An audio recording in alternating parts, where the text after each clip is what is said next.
Boa noite, bem-vindos a mais uma live da Casa dos Espíritas de Rio Claro. Meus amigos, é uma alegria estar com vocês, ainda que virtualmente, mas é muito bom receber o carinho de vocês, as mensagens. E hoje nós vamos ter a nossa amiga muito querida, Silvia Pecenda. Silvia, boa noite. Boa noite, pessoal. Boa noite, Adriana. Obrigada por mais uma vez estar aqui com a gente, Silvia. Eu que agradeço, né? A gente sabe que é oportunidade de trabalho, né? E toda vez que a gente é convidado para fazer uma palestra, a gente tem que pesquisar, tem que aprender, e nisso a gente faz um processo de autoconhecimento, um processo de conscientização, para tentar fazer uma postura, uma conduta melhor, né? Então, é sempre um aprendizado muito legal, muito interessante. Eu que agradeço. Obrigada. E hoje o tema é muito pertinente, medo e coragem. Então, vamos ver o que a Silvia vai trazer dentro da doutrina para a nossa reflexão. E então, vamos para, antes da Silvia ter a palavra, vamos fazer a nossa prece. Vamos agradecer a Deus, agradecer ao Mestre Jesus por estarmos aqui juntos mais uma vez, pela oportunidade de aprendizado que temos, de crescimento, de reflexões que nos ajudam a nos conhecer melhor, a nos desenvolver, a melhorar enquanto seres humanos, enquanto espíritos imortais. Vamos pedir que as bênçãos do alto envolvam a Silvia nessas reflexões da noite, envolvam a cada um de nós e de nossos lares, trazendo os fluidos benéficos, que nossos corações, as nossas mentes estejam receptivos para as lições dessa noite, que possamos desenvolver dentro de nós essa vontade, essa coragem, enfrentar os nossos medos, sempre tendo a lembrança, a consciência de que estamos sendo amparados a cada instante pelos nossos protetores, pelos nossos amigos espirituais, que nos auxiliam, que nos dão forças, para que nós sigamos a nossa caminhada e cumpramos o nosso propósito de crescer, de evoluir e de auxiliar. Então, que Deus nos abençoe, nos envolva no seu amor e na sua luz, e gratidão a Ele e a todos da espiritualidade que estão sempre conosco. Pai nosso que estais nos céus, santificado seja o vosso nome. Venha a nós o vosso reino, seja feita a vossa vontade, assim na terra como nos céus. O pão nosso de cada dia dai-nos hoje. Perdoai as nossas dívidas, na medida em que perdoamos as dos nossos devedores. Não nos deixeis cair em tentação, e livrai-nos de todo o mal. Que assim seja. Graças a Deus. Silvia, fique à vontade, nos vemos daqui a pouco. Pessoal, se quiserem colocar seus comentários, fazer alguma pergunta, fiquem à vontade que no final nós conversamos. Bom, pessoal, mais uma vez, né? Boa noite, obrigada por vocês estarem aí, por essa oportunidade de trabalho. E gostaria só de explicar uma coisinha. Vou falar, né? Pesquisei sobre o medo e a coragem. Isso não é algo que eu já tenha desenvolvido satisfatoriamente, não.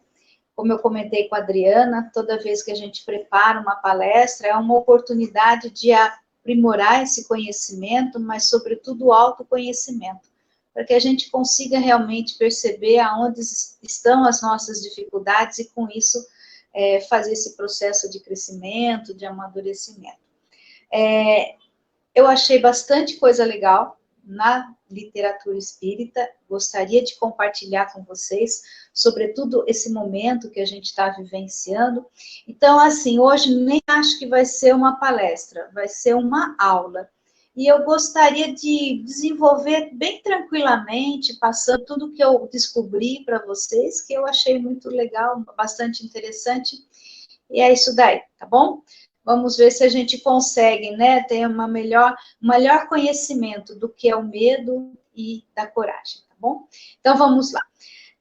Antes de eu iniciar as minhas considerações sobre o medo, eu gostaria de trazer um rápido histórico epidemiológico, né, de epidemia, ocorrido no século XIX.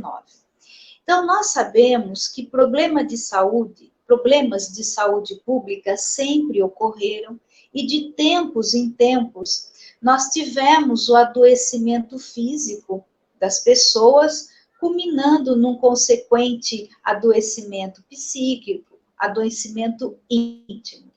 Então, eu queria citar como exemplo uma pandemia de cólera que ocorreu de 1846 a 1860 e que teve como centro propagador a Índia. Então, alguns acreditam que essa pandemia começou em 1837 e acabou em 1863. Bom, segundo a Wikipedia, essa pandemia de cólera foi uma das que mais mortes provocou no século XIX. Tanto que, por exemplo, na Rússia, morreram mais de 1 milhão de pessoas. Então, talvez por conta desse surto ou de outros surtos epidemiológicos, Allan Kardec levanta a questão das mortes em massa na Revista Espírita do ano de 1867. Eu só queria fazer um parênteses aqui e explorar um pouquinho mais sobre a Revista Espírita. Nós temos que a Revista Espírita foi um periódico que Allan Kardec publicou, né, mensalmente, do ano de 1858 a 1869. E o nome da revista é Revista Espírita, Jornal de Estudos Psicológicos. Não se reportando à psicologia como ciência, mas psique, que na sua origem significava alma. Então, Jornal de Estudos da Alma, ou espirituais. Então, nesse periódico, Allan Kardec publicava muito das comunicações e dos estudos que ele obtinha na Sociedade Parisiense de Estudos Espíritas, dos materiais, das cartas que ele respondia, e também era o periódico onde ele trazia as suas considerações, refutando a crítica que o Espiritismo era alvo naquela época, o Espiritismo e os espíritas. E uma coisa assim, eu estou lendo a Revista Espírita, eu já estou no ano de 1862, que é o 5º livro. Então, assim, a minha percepção se a gente quer conhecer a personalidade de Allan Kardec, se a gente quer saber quem realmente foi Allan Kardec, é lendo a Revista Espírita. Porque lá ele se mostra, lá ele traz as suas considerações, lá ele se coloca. Então, a gente, lendo a Revista Espírita, que a figura de Allan Kardec cresce aos nossos olhos. Não no sentido de que nós devemos idolatrá-lo, não é nesse sentido. Mas é assim, é na Revista Espírita que Allan Kardec realmente mostra porque ele era o bom senso encarnado, conforme Camille Flammarion falou sobre ele no discurso do seu sepultamento, do sepultamento de Allan Kardec. Então, a gente consegue perceber a educação de Allan Kardec, a gentileza dele, ou então a sua inteligência ao trazer os argumentos, a elegância com que ele debatia e, sobretudo, o desapego ao personalismo, a dedicação que Allan Kardec teve à causa. Então, seria bastante interessante também além de lermos as revistas, os livros da codificação kardeciana, também lêssemos a Revista Espírita. Então, só queria fazer esse comentário. Então, voltando. Na Revista Espírita do ano de 1867, por conta desses surtos epidemiológicos, Allan Kardec levanta a questão das mortes em massa. Então, por exemplo, nós temos que na publicação de julho de 1867, nós temos ali uma epidemia de malária que estava acontecendo na ilha Maurícia, ou Maurícia, como a gente fala. E é uma ilha que fica uma ilha vulcânica que fica no Oceano Índico. Mas o interessante é que na revista do ano de 1867, mas agora no mês de outubro, quando Allan Kardec traz as suas considerações sobre a mediunidade de cura que alguns médicos possuíam, ele traz uma comunicação do espírito Demeuri, Dr. Demeuri, através da mediunidade sonambúlica do Sr. Morin. E as palavras do Dr. Demeuri, espírito, elas são perfeitamente atuais. Elas podem ser, assim, elas se encaixam como uma luva, né? Como a gente diz, na realidade epidemiológica que nós estamos vivenciando. Olha que interessante ele diz. A epidemia que vem dizimar o mundo em certos momentos e que convencionaste chamar de cólera, aqui a gente pode chamar de Covid, né? Fere de novo e por redobrados golpes a humanidade. Esses redobrados golpes eu interpretei como sendo as nossas ondas, né? A Europa está, acho que, né, entrando na segunda onda, os Estados Unidos já entrou na terceira onda. Bom, aí ele continua. Seus efeitos são prontos e sua ação rápida. Sem nenhum aviso, o homem passa da vida à morte e aqueles que são mais privilegiados, poupados por sua mão fulminante, ficam estupefatos, trêmulos, ante as espantosas consequências de um mal desconhecido em suas causas e cujo remédio se ignora completamente. Nesses tristes momentos, o medo se apodera dos que não veem senão a ação da morte, sem pensar no além, e que, só por este fato, mais facilmente oferecem acesso ao mal.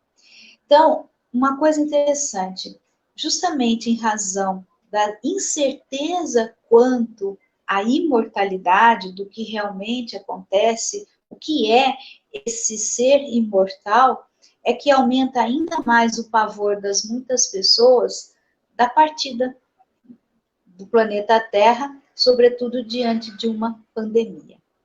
Aí ele diz, mas a hora de cada um de nós está marcada. É preciso partir, apesar de tudo, se ela tiver soado.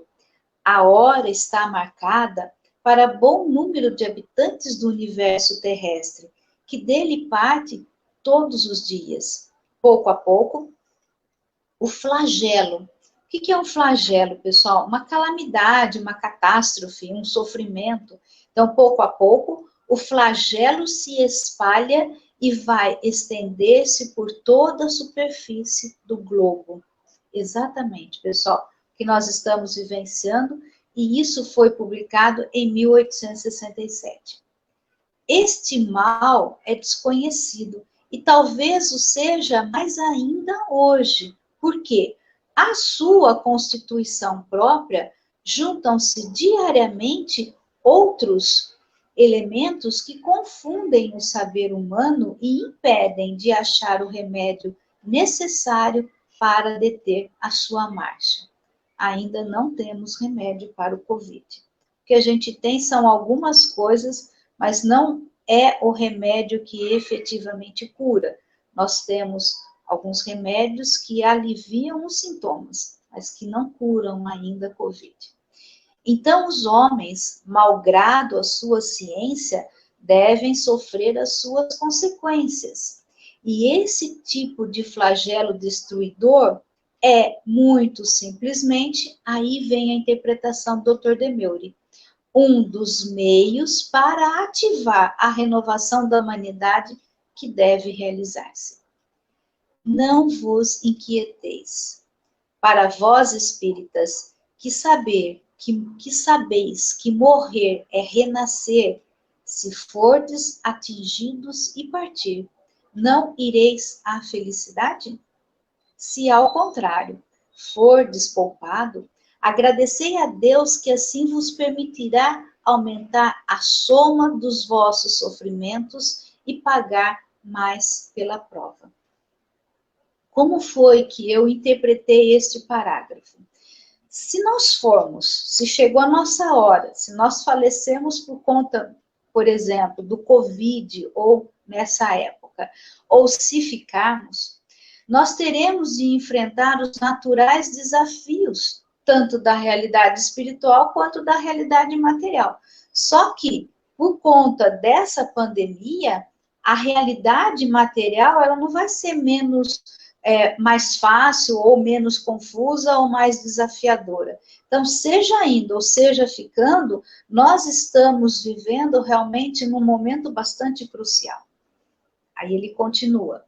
De um lado como de outro, quer a morte vos fira, quer vos poupe, só tendes a ganhar. Ou então, não vos digais espíritas. Mais uma vez, seja indo, através da nossa morte, seja ficando, tanto uma situação quanto outra serão experiências como espíritos imortais que teremos de vivenciar e que certamente contribuirão para a nossa conscientização e, consequentemente, a nossa evolução.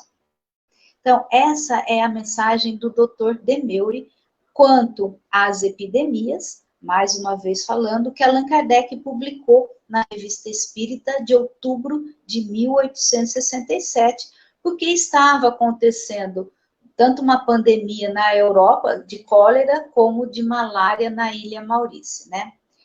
Bom, mas nós temos, pessoal, que de forma racional, o Espiritismo nos explica o porquê desses flagelos, ou seja, o porquê dessas calamidades, dessas catástrofes, desses sofrimentos que se abatem de tempos em tempos à humanidade. Então, nós temos no capítulo 6 da terceira parte do Livro dos Espíritos, quando Allan Kardec discorre sobre a lei da destruição, ele explica essa lei, ou ele aborda sobre essa lei, explana sobre essa lei, em 37 questões. Mas olhem que interessante a questão de número 737, que é o mesmo pensamento do espírito Dr. Demeuri, na Revista Espírita. Então, Allan Kardec, nessa questão, ele explica que os flagelos destruidores, essas calamidades, essas catástrofes, objetivam fazer com que a humanidade progrida mais depressa, para que, abre aspas, né, uma melhor ordem de coisas se realize em alguns anos, o que teria exigido muitos séculos. Então, essas coisas acontecem que é para ativar ou a intensificar o nosso progresso, a nossa evolução. Mas aí a gente pode pensar assim, nossa mãe, mas precisa disso para a gente evoluir? Por que Deus provoca isso? A gente sabe também que muitas pessoas, para explicarem... Dá licença um pouquinho, pessoal. Muitas pessoas, para explicarem o momento que nós estamos vivenciando, eles estão se reportando ao Antigo Testamento e defendendo a ideia de que o que estamos vivenciando trata-se de um castigo divino, até por conta de tantos erros que a humanidade tem cometido. Então, a gente se pergunta, mas precisa disso para que a humanidade evolua? E essa foi também o questionamento que Allan Kardec fez na questão de 738. Só que Allan Kardec fez de uma forma mais elegante, né? Então, Kardec diz assim, pergunta assim: para conseguir a melhora da humanidade, não podia Deus empregar outros meios que não os flagelos destruidores? A resposta: pode. Dos espíritos superiores, a resposta: pode. E os emprega todos os dias, pois que deu a cada um os meios de progredir pelo conhecimento do bem e do mal. O homem, porém, não se aproveita desses meios. Então, mediante esta resposta, eu lanço aqui uma reflexão, sem, entretanto, respondê-la. De quem é a responsabilidade pela necessidade de ocorrências de flagelos destruidores, ou contemporaneamente falando, das pandemias, dos violentos fenômenos da natureza, dos abalos sísmicos, para que a humanidade possa efetuar esse progresso, ou essa conscientização, sobretudo em termos morais? Trata-se de um castigo divino ou trata-se de uma lei de ação e reação e causa e efeito? Quem é que provoca toda essa problemática e que faz a humanidade sofrer? Não vou responder. Aí cada um faz a sua reflexão, mas mediante aquilo que a gente aprende com o Espiritismo, né? Isso é bastante claro, que não se trata de um castigo divino. Bom, então eu queria trazer essa introdução para falar da epidemia, que é uma situação que nós estamos vivenciando, situação essa que sempre aconteceu, não é um privilégio da nossa geração, mas que está provocando em nós bastante medo, bastante insegurança, bastante incerteza, enfim, realmente está mexendo com o íntimo de muitas pessoas, e muitas dessas pessoas, o número de suicídio a gente sabe que aumentou, né? E várias outras questões estão, assim, bastante complicadas. A violência contra a mulher aumentou, a violência contra a criança aumentou, então os dados aí para nos mostrar o que realmente está acontecendo na intimidade dos lares, né? E que acaba sendo veiculado pelos noticiários, porque hoje a gente tem mais condições de denunciar tudo isso. Mas, enfim, mediante essa situação, agora que eu queria desenvolver com vocês sobre o medo, que é algo que está prevalecendo em muitas pessoas. Nós temos que no curso da evolução do planeta Terra, o medo, o que é o medo? É esse sentimento de grande inquietação ante a noção de um perigo real ou imaginário. Então, nós temos que o medo, talvez mais do que qualquer outro estado íntimo, ele tem sido necessário para a sobrevivência da criatura humana, pois um instinto de conservação nos induz a se precaver de tudo que se nos mostre ameaçador ou desconhecido. Então, é perfeitamente natural que nós sintamos medo em alguns momentos, em algumas situações, já que a necessidade de segurança nos leva ao temor do imprevisto ou daquilo que possa fugir ao nosso habitual controle, nos alertando, por exemplo, das precauções e dos cuidados que nós devemos tomar, a ponto de algumas pessoas o descreverem esse medo como um sexto sentido. Então, por exemplo, ia fazer alguma coisa, nossa, eu ia sair, mas me bateu um medo, eu não saí, e realmente foi bom não ter saído. Algumas pessoas até o descrevem como um sexto sentido, como sendo um alerta.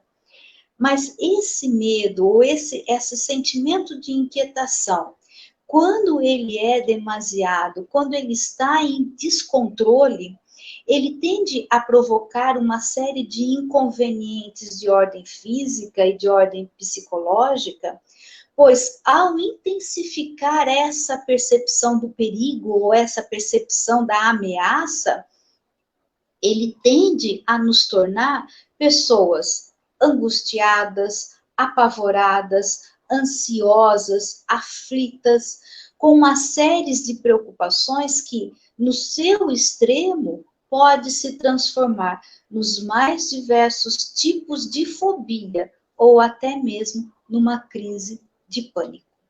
Então, o medo é como a gente diz, né, no ditado popular, medo nem tanto ao mar, nem tanto à terra, nem ausência de medo, nem medo ao extremo. Como ensinava Buda, o melhor é o equilíbrio, o caminho do meio. Bom, mas agora eu gostaria de citar uma obra da Joana de Ângeles, do espírito Joana de Ângeles, intitulada Diretrizes para o Êxito, uma psicografia de Chico Xavier. Nessa obra, quando ela fala sobre o medo, ela fala que existem 6 tipos básicos de medo que, abre aspas, assaltam a criatura humana durante a finitude de sua existência corporal. A nossa vida, ela tem um tempo, depois, inevitavelmente, a gente morre. Então, quais são esses 6 tipos de medo, segundo Joana de Ângeles? O medo da morte, o medo da velhice, da doença, da pobreza, da crítica e da perda de um afeto profundo. E ela continua com as suas considerações, sobretudo falando do medo da morte, da velhice e da doença. Não compreendendo a vida com letra maiúscula, como uma realidade constituída por etapas delineadas com firmeza no corpo somático e fora dele, ou seja, quando nós não compreendemos que a nossa vida não é somente a vida material, mas a nossa existência, ela abrange tanto o aspecto material quanto espiritual. Uma hora nós estamos vivendo na Terra, outra hora nós estamos vivendo na espiritualidade, através quando a gente parte daqui do planeta. Então ela diz assim, que a pessoa que não compreende a vida dessa forma, o indivíduo vê na conjuntura material a única realidade, sem a qual tudo é desconhecido ou impossível de existir. Então, para aquele que não acredita na imortalidade, quando se vê na vivência, por exemplo, de uma pandemia, sabe que a qualquer momento ele pode partir, se ele for pego pela doença. E aí? Entra em pânico. O seu empenho para manter-se em paz não é suficiente para estabelecê-la, antes deixando-se consumir por incertezas que devia trabalhar. Aí ela dá a dica. Mediante a reflexão, o estudo e a oração, a fim de as converter em autoconfiança, em harmonia pessoal. E depois que Joana de Ângeles desenvolve as suas explicações, né, suas considerações sobre os 6 tipos de medo, ela finaliza.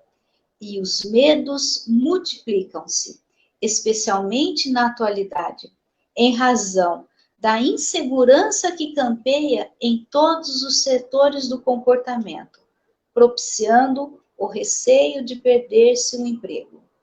Quanta gente perdeu o emprego? Ou quanta gente está com medo de perder o emprego? O pavor da agressividade e da violência urbana. A angústia da destruição provocada pelas guerras, pelas calamidades sísmicas, pelos terremotos, né? Pelos acidentes de vária ordem. Acidentes de vária ordem podem ser as doenças, as pandemias, a incerteza quanto às amizades reais e a incompreensão generalizada mediante essas múltiplas ameaças. Aí ela é enfática, pessoal. O medo transforma-se em algoz das almas e calamidade social. O que é algoz, pessoal? É um assassino, Ou então, um algoz é um agressor, um opressor, um torturador. Então, o medo transforma-se no torturador, no opressor, no agressor do nosso íntimo. E calamidade social. O medo nos traz, também provoca catástrofe, desastres. Por quê? Porque quando estamos com medo, ou esse medo exagerado, nós não conseguimos exercitar as nossas melhores possibilidades. Nós não conseguimos viver de forma eficiente a administrar as nossas questões. Isso foi o que a Joana de Ângeles trouxe. Mas trazendo mais uma obra da literatura espírita para mostrar o quanto o medo é problemático, agora eu trago Nosso Lar. Vou citar Nosso Lar. Então, o Nosso Lar foi psicografado por Chico Xavier, ditado pelo espírito André Luiz. No capítulo 41 do livro do Nosso Lar, o espírito André Luiz deu o nome de Convocados à Luta. Por quê? Porque ele está nesse capítulo 41 trazendo a realidade espiritual ao redor do planeta Terra em razão da guerra deflagrada em setembro de 1939. Então, a espiritualidade já se encontrava ciente de que, mais uma vez, ocorreria um grande desencarne em massa. Então, por conta dessa guerra, nós sabemos, foi a Segunda Guerra Mundial, mais de 70 milhões de pessoas morreram.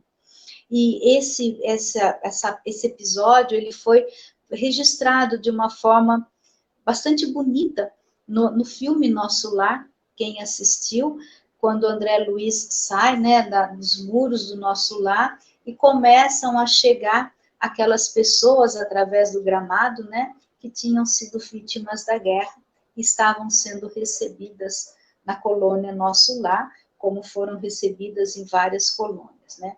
Obviamente, então, que nessa época, e por vários inúmeros motivos, o medo e o terror era a realidade íntima, tanto de muitos encarnados, quanto também de muitos desencarnados. O medo estava presente, o terror, ante a agressividade do que estava por vir. Mas no capítulo 42, no capítulo seguinte, o espírito André Luiz registra as palavras de Narcisa quanto ao medo. E a Narcisa, ela, no livro, ela é uma dedicada servidora, né, da colônia Nosso Lar, sobretudo junto aos espíritos sofredores. Então, quando a Narcisa fala sobre o terror, olha o que ela escreve, o terror e o medo, né? Quer dizer, André Luiz escreve: talvez estranhe como acontece a muita gente a elevada porcentagem de existências humanas estranguladas simplesmente pelas vibrações destrutivas do terror, que é tão contagioso como qualquer moléstia de perigosa propagação. Ela já faz uma analogia do medo com a doença. O quanto o medo estrangula. O que é uma pessoa estrangulada? Uma pessoa sem reação e que, se ficar estrangulada por muito tempo, acaba morrendo. Então, lendo esse parágrafo, me veio a seguinte reflexão: o que causa mais dano? O que causa mais sofrimento para nós? A vivência de uma situação difícil ou o medo perante ela? O que é pior? E a gente sabe de quantas pessoas que se matam, de quantas pessoas que cometem o suicídio em razão do medo de situações que elas sabiam que elas iam ter que enfrentar. Para não enfrentar essas situações, elas acabam tirando a própria vida. Aí, Narcisa explica: classificamos o medo como dos piores inimigos da criatura, por alojar-se na cidadela da alma, atacando as forças mais profundas.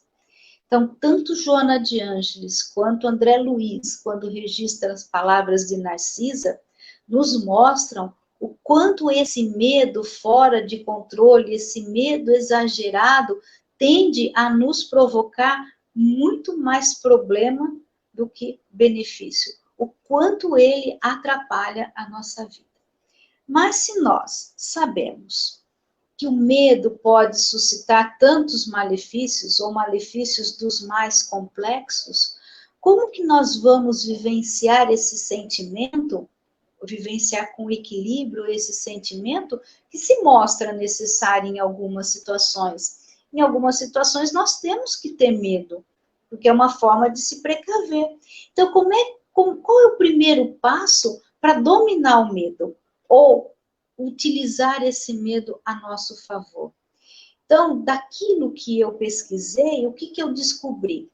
Que para começarmos a administrar o medo, talvez não seja se livrar dele a qualquer custo, mas aprender a reconhecer os seus sinais em nós. Já que o medo, ele tem muitos disfarces inteligentes. Então, como exemplo,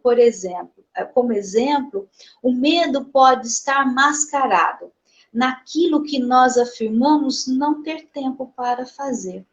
Quantas coisas a gente fala, a gente fica protelando, ou a gente não faz, alegando um monte de ocupações, um monte de afazeres, que não tem tempo, que está ocupado, mas na realidade, no íntimo, o que está movendo essa protelação é o medo de fazer ou de se envolver em algo.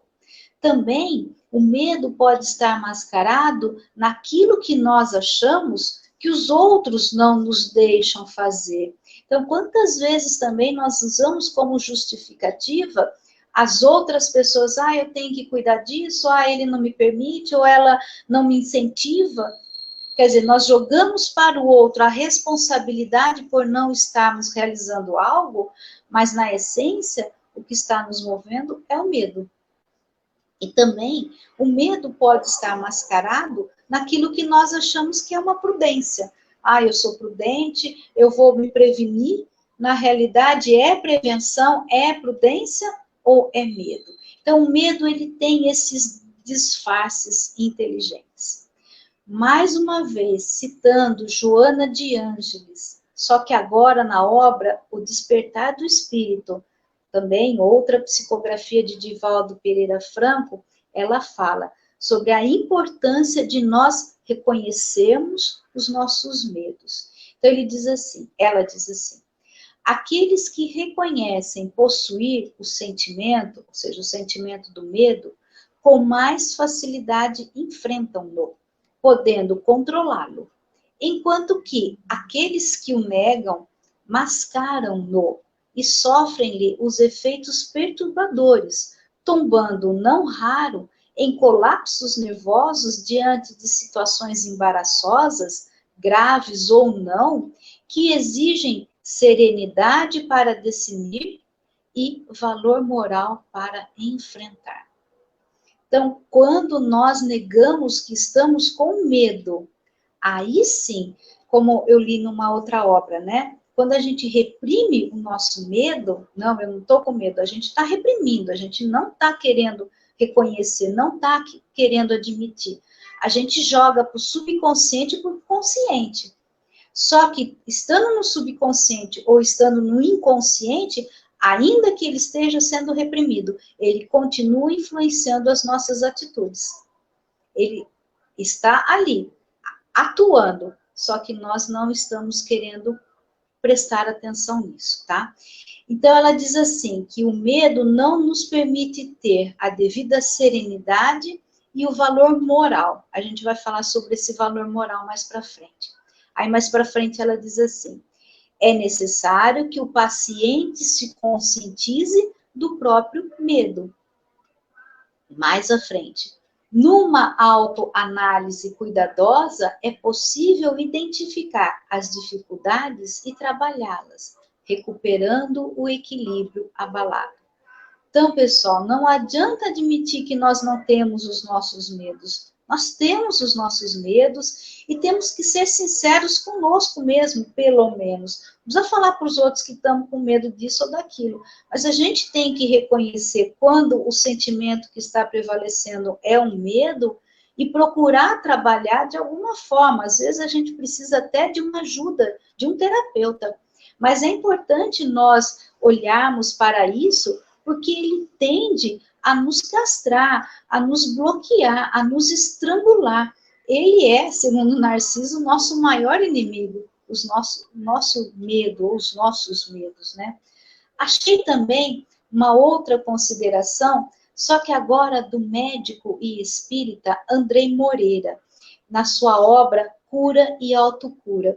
Esse livro, pessoal, é fantástico. Se vocês puderem ler, o Andrei Moreira, ele é um médico mineiro, tá? E ele publicou, se não me engano, essa obra pela Associação Médico Espírita de Minas Gerais. Vale a pena ler essa obra, Cura e Autocura.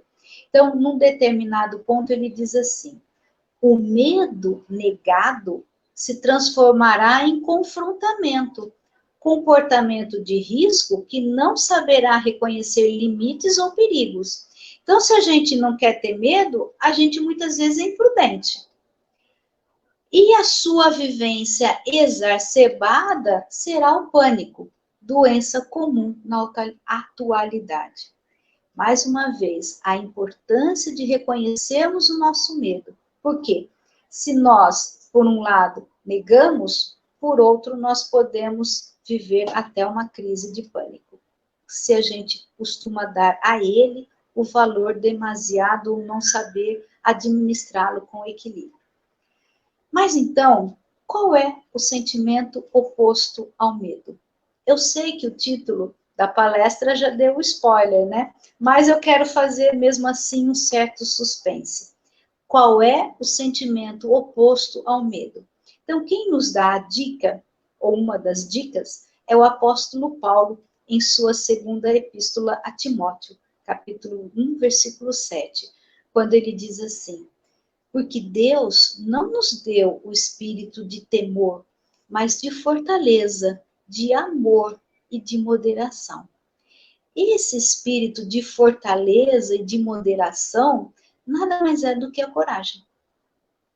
E aí, consultando o dicionário Wise pela internet, mas dá licença, pessoal.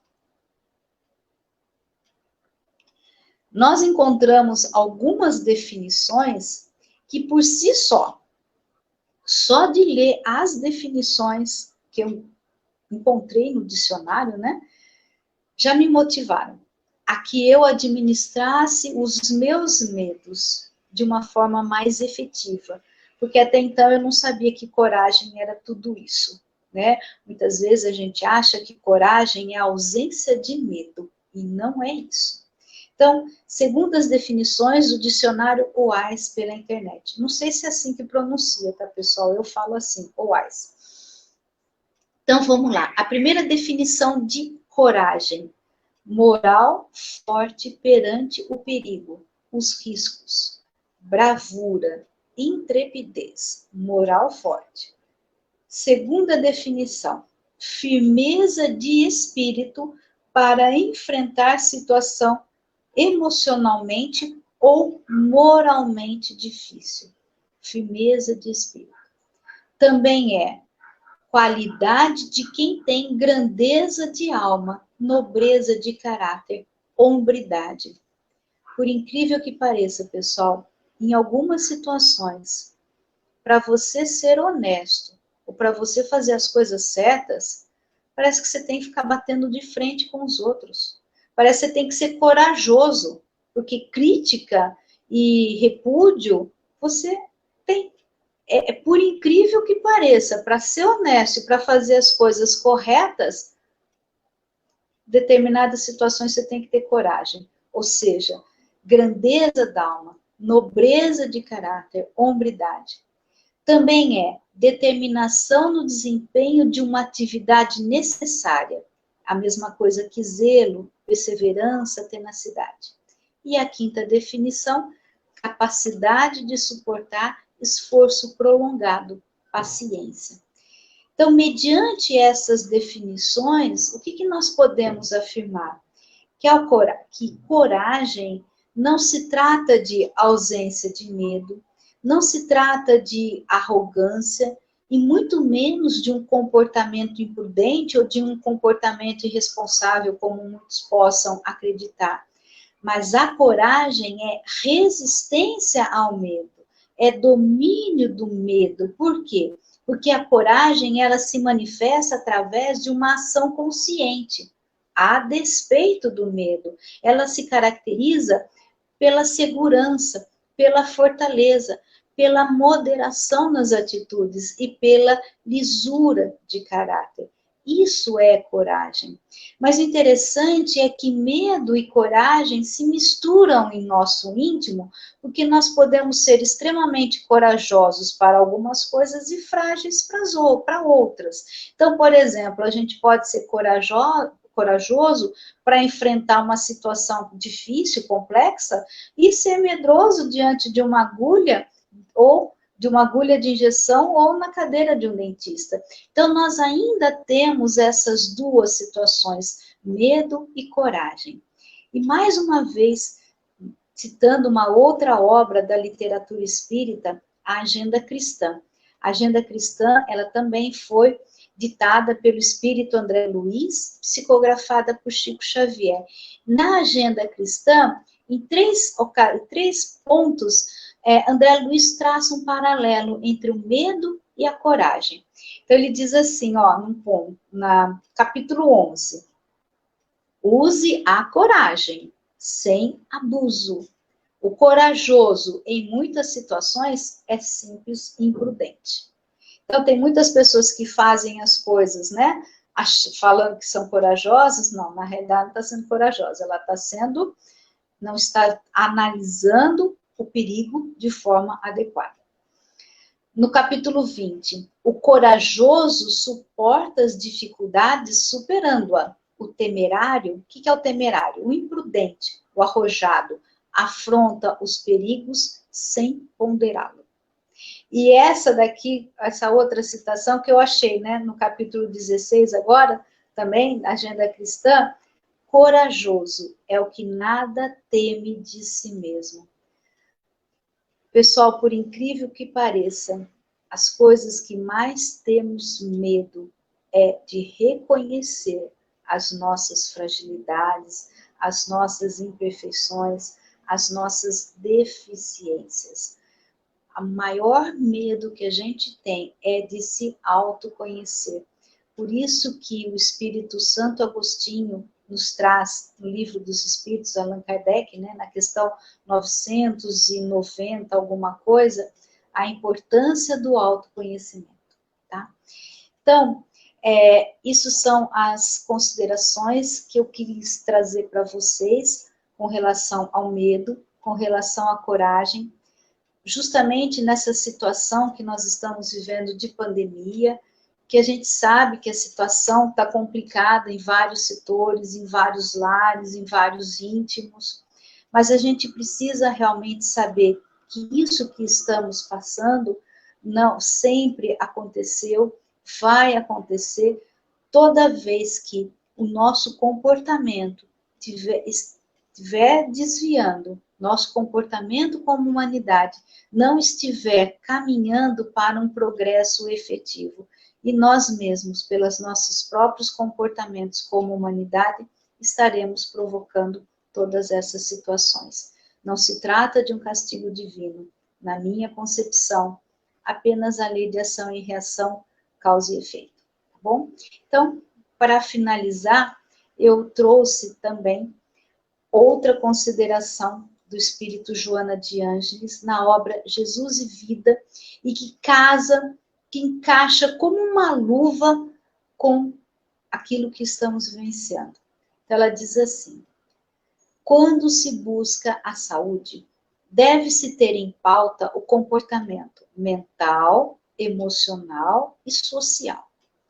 Através de pensamentos edificantes e criativos, de sentimentos generosos e enriquecedores, de convívio dignificante e respeitável, pode-se estabelecer um excelente programa de bem-estar, mesmo que haja ocorrências de enfermidades que fazem parte do esquema da existência humana. Enfermidade, doença sempre vai ter, isso é problema de saúde pública. A condição carnal faculta os fenômenos degenerativos, as invasões microbianas destrutivas, a instalação de transtornos de comportamento, distúrbios de várias ordem. Nós não estamos vivenciando isso? Não é isso que nós estamos passando por isso? No entanto, quando o indivíduo trabalha por preservar o equilíbrio mental, a harmonia emocional e o ajustamento social, logra, ou seja, consegue superar os inconvenientes orgânicos e vence-os, adquirindo o desejável estado de paz. Então, pessoal, que nós, mediante toda essa situação, possamos realmente vivenciar esse estado de confiança, de tranquilidade, de esperança, esse estado de paz, né? Que, sobretudo, o nosso Mestre Jesus nos ensinou como fazer. Mais uma vez, obrigada pela atenção, obrigada por vocês estarem aí. Eu procurei compartilhar com vocês aquilo que eu descobri, sabendo que preciso exercitar tudo isso. Mas foi muito importante para eu reconhecer os meus próprios medos. Obrigada. Silvia, obrigada. Foi, assim, muito bom essas reflexões que você trouxe para nós. E enquanto você ia comentando, no trecho que você, vários trechos a respeito da questão do medo, eu me lembrei de um seminário que eu assisti do Divaldo em Araras, já faz alguns anos, e que ele falava de alguns sentimentos, né, que o homem traz, e que o medo era o primeiro deles, que o homem carrega há muito tempo, já enquanto evolução, né, do seu caminhar aí, o medo é muito presente justamente porque ele tem, como você colocou, bem colocou, esse papel de, às vezes, de proteção, de alerta com relação ao instinto. E achei muito bacana a sua colocação de que o importante é a gente buscar o equilíbrio para que esses medos não nos paralisem. Porque aí a gente não consegue raciocinar, a gente não consegue agir e a gente não acaba não estando aberto até para as intuições, para as coisas que podem, né, nos auxiliar. Então, achei muito bacana. E importante também você colocar sobre a necessidade da gente estudar mais e ler mais a respeito do que Kardec traz na Revista Espírita, que tem muitas coisas que complementam as obras, né, da codificação e que trazem muitos exemplos através das comunicações mediúnicas, né, dos estudos da sociedade que eles faziam à época e que trazem, assim, muito esclarecimento para nós. Então, assim, é muito válido. Então, fica a dica da Silvia para estudarmos a Revista Espírita e a gente pode também, no Kardecpédia, encontrar muita coisa a respeito, né? Se a gente tiver qualquer dúvida, a gente colocar lá uma palavra, vai trazer dentro do Livro dos Espíritos, dentro da Revista Espírita, dentro da Gênese, né? Então, isso também são recursos da atualidade que podem nos auxiliar, inclusive, nas nossas pesquisas, nas nossas reflexões, no aprofundamento de um estudo, vale muito a pena. Então, queria agradecer. Oi. Posso comentar? Foi exatamente o que eu fiz. Eu entrei no Kardecpédia e coloquei medo. Aí foi me aparecendo os vários trechos. que foi onde eu encontrei da Revista Espírita de 1867, porque eu estou na 1862 ainda. Eu não conhecia esse texto. Então, quando eu peguei medo e vi, eu falei, nossa, é exatamente o que a gente está vivenciando. Tanto que eu vou dar um spoiler aqui, tá, pessoal? Até pelo WhatsApp. Falei, Adriana, você que está acompanhando as palestras, alguém já citou esse texto da Revista Espírita? Ela falou, não. Eu falei, então eu vou usar. Eu também não conhecia, mas foi exatamente no Kardecpédia que eu achei, tá? Foi essa pesquisa que eu fiz. Então, fica aí a dica registrada da própria Silvia também, que são formas da gente poder estudar e se aprofundar. É importante que a gente faça essa reflexão dentro de tudo que a gente está vivendo hoje, nesse último ano especificamente, com essa questão do Covid, a gente aprender a trabalhar mesmo essa questão de nos conhecermos. E os nossos medos, por que nós os temos, de que maneira nós podemos lidar com eles. E as definições do dicionário sobre coragem são alentadoras mesmo, porque não é, como a Silvia trouxe, não é que nós não devemos ter, isso faz parte da nossa vida, mas como enfrentar? É firmeza de espírito, né? Como ela trouxe da definição do dicionário, firmeza de espírito para que nós consigamos enfrentar. E a doutrina nos traz muitas coisas importantes a respeito dessas reflexões e que nos auxiliam, nos consolam. Então, é importante nós estarmos em contato, nós lermos, nós estudarmos, porque conhecendo a doutrina, nós acabamos fazendo essa viagem interior, nos conhecendo, e as coisas vão se aclarando para que nós consigamos, entender onde nós precisamos modificar alguma questão, onde nós precisamos melhorar. Então, só podemos agradecer a Deus pela oportunidade, aos espíritos que nos trouxeram, através de Kardec, essas lições, e agradecer a você, Silvia, pela oportunidade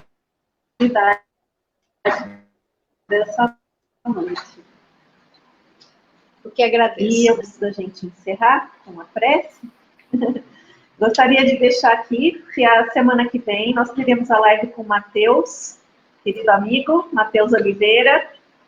Então não percam, é um jovem que tem muita sabedoria, que fala sobre o Evangelho, sobre o Cristo, com muito amor, com muito conhecimento. Então fiquem aí conosco na próxima semana para acompanhar essa live com o Matheus.